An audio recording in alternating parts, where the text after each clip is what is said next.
Hey friends, I'm Robert Hale from Life Point Church. We've been journeying through the Bible in a study called Route 66 to go through the 66 books of the Bible this year. And now, here in November, we are already coming to the close. We have gone through the Gospels. Well, we've gone through the whole Old Testament. We've gone through the Gospels and the book of Acts. And now we're going to be entering into the letters and the epistles, many of which were written by the Apostle Paul. So first of all, I want to talk a little bit about Paul and who he is, because Paul is such an integral part of the Bible. He has impacted, many theologians feel like he's impacted about 70% of the New Testament, although he wrote 13 of the 27 books. They feel like he impacted 70% of the New Testament. Now, I want you to take a picture of this and maybe even think of your own life or the life of somebody you know who might be struggling spiritually. Imagine Paul was once known as Saul. He was the opposite of what we think of in terms of a Christian that's out there crusading for Christ. He was out there destroying. He was out there crucifying Christians. In fact, the stoning of Stephen, he was complicit in that. But he went from stoning Stephen to being a crusader for Jesus Christ. You know, you think your life might be messed up, or the lives of others, but Paul's an example of what God can do to turn somebody's life around and use them to his glory and his kingdom. Now, the objective of Paul's writings clearly show a theological core. Paul was an aristocrat. He was educated by a very, very well-known scholar known as Gamaliel. He came from a well-to-do family, and it would have cost some major dollars to employ somebody like Gamaliel to give Paul the instruction he got. But Paul came, he was known as Saul, but he came at birth, but he came from a family that was very well-to-do, but they were also extremely passionate for God. He was a devout Christian, devout Jewish, I should say. He and his parents, and he was from the tribe of Benjamin. Paul was originally, as I mentioned, named Saul. He was named after the first king of Israel, and he later adopted the Greek name during that major event, which you're going to read about you've read about already in Acts. That major event where Christ got his attention and turned his life around. At that point, he adopted the name Paul, and we have no historical data to show he ever went back to referring to himself as Saul at all. Now, Paul, because he was well educated, was a student of Greco-Roman philosophy, and he was a master of the Jewish Midrash and Greco-Roman rhetoric. His letters kind of fall into two groups. The first one were the first 9 group of letters were to churches, and sometimes we wonder, well, why is this book here instead of here?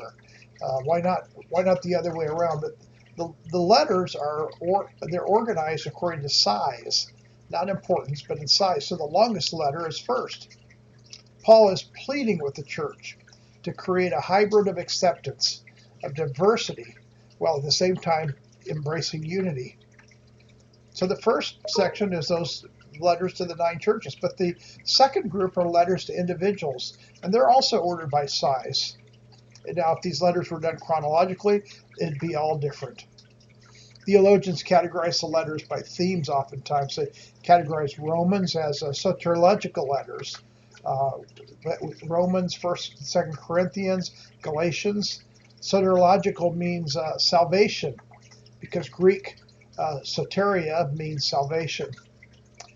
They also categorize some of the letters, 1st and 2nd Thessalonians, as eschatological letters regarding the second coming. And then they categorize the books of Ephesians, Colossians, and Philippians as Christological letters, because they focus on the work and the personhood of who Jesus is.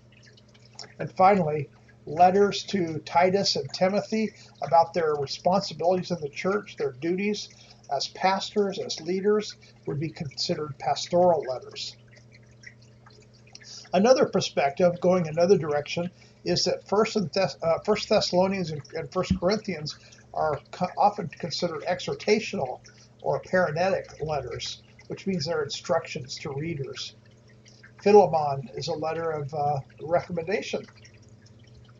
Labeled as self-commendation, 2 Corinthians demonstrates Paul's defense of his apostolic authority.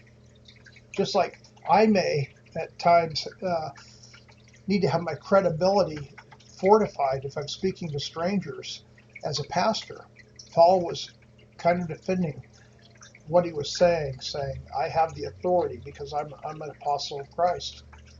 Galatians is known as an apologetic letter. Philippians is a family letter with encouragement, and Romans is considered an ambassadorial letter in anticipation of Paul's visit. Paul's penmanship here shows that he does have full apostolic authority. He has an organized structure. He's a very intelligent man. He has 5 groups in his letters, all following this type of structure: salutation, and then thanksgiving, and then the body of the letter itself, then paranesis, which is a Greek form of saying it's an urgent challenge, and then finally conclusion. Paul engages in it's called a diatribe, a conversational approach, where he anticipates resistance from his reader and some of their questions. So he kind of engages in a discussion, in a virtual discussion through his writing. Paul also realized that Christ is the second Adam. As the obedience and sacrifice of Jesus brought renewed life, it brought renewed restoration to the world. His emphasis on the death and resurrection of Christ is basically that this is his redeeming work of salvation for everybody. Paul, interestingly, he really hit the nail on the head. He focused on justification and righteousness, as well as Christ's sacrifice and expiation and propitiation for our sins. As Paul writes, you can see an overwhelming eschatological stance. Paul's, as we kind of read through some of his letters, you'll find that we tend to view eschatology as individuals as last things or final things in the future. But Paul had a much healthier grasp of this. Paul believed that the eschatological ideologies were something that should be referred to in present tense, because he felt like the last days had already begun when Christ returned to earth. When Christ was born and he was crucified and resurrected, he felt like the last days had already begun. And it's an interesting perception that I think we would do well to embrace more fully. So I want to encourage you, as you read through the next few books, try and read through Paul's perspective and think not only of this man who is such a deep theological thinker, but this man who was on the opposite side of the battle for Christianity and did an about-face. Think about what God can do in your life. God bless you. We're going to be looking at the book of Romans next.